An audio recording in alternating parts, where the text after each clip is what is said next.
Napakaganda pong kwento tungkol po sa isang maliit na bata na 5 years old. Isang araw siya po ay pumunta sa isang drugstore at may dala-dala po siyang pera nilagay po sa counter. Sabi po sa pharmacist, "Sir, meron po ba kayong binebentang gamot na himala?" Nagtataka, ito pong pharmacist. Anong ibig mo sabihin? Sabi po ng maliit na bata, "Sir, ito po lahat ng naipon ko. Nag-iipon po ako para makabili ako ng bisikleta. Pero ngayon po, may sakit yung aking ina.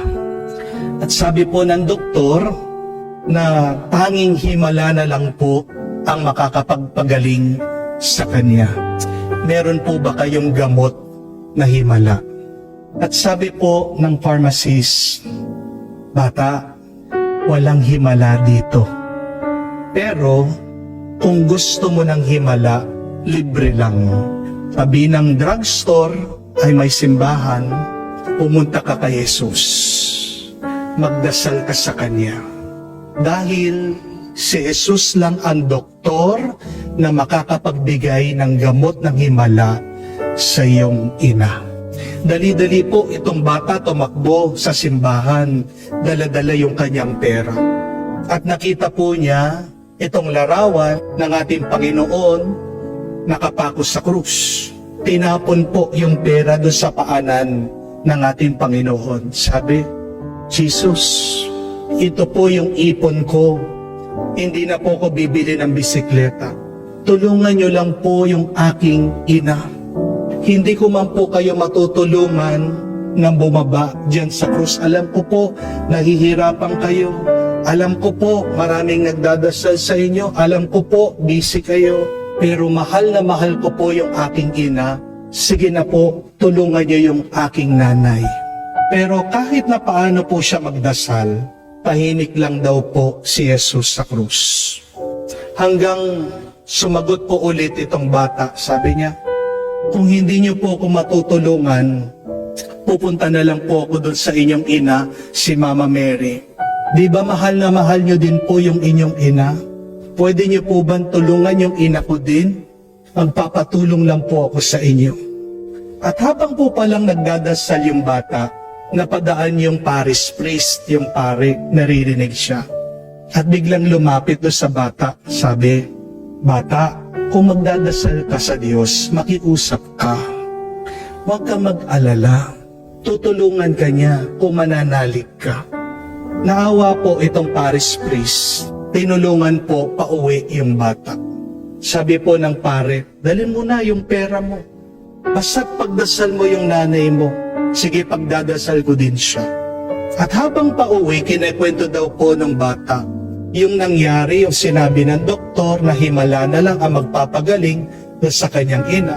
Kinwento po ng bata na pumunta siya sa pharmacist, sinabi ng pharmacist na wala siyang gamot na himala, tanging si Jesus lang.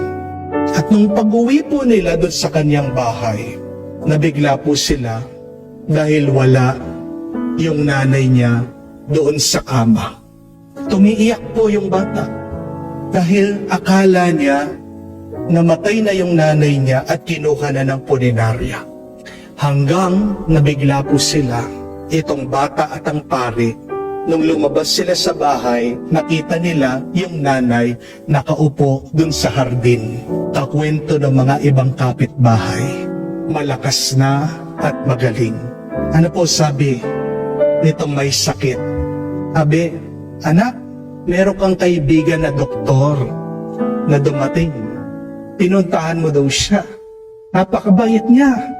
Sabi niya, huwag ka daw mag-alala. At binigyan ako ng gamot. Pagkainom ko ng gamot, lumakas ako. Kaya tinulungan niya ako.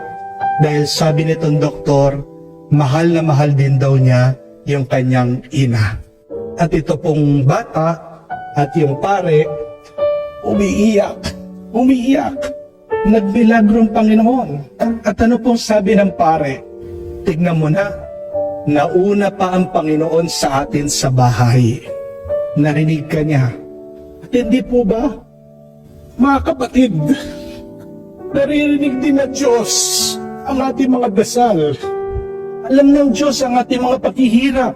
Alam ng Diyos ang ating mga suliranin. Matagal na yung problema mo o ngayon pa lang, alam niya yan, nakikita niya, naririnig ka niya. Kaya magdasal ka lang at manalig ka sa Kanya. Anong mabuting balita?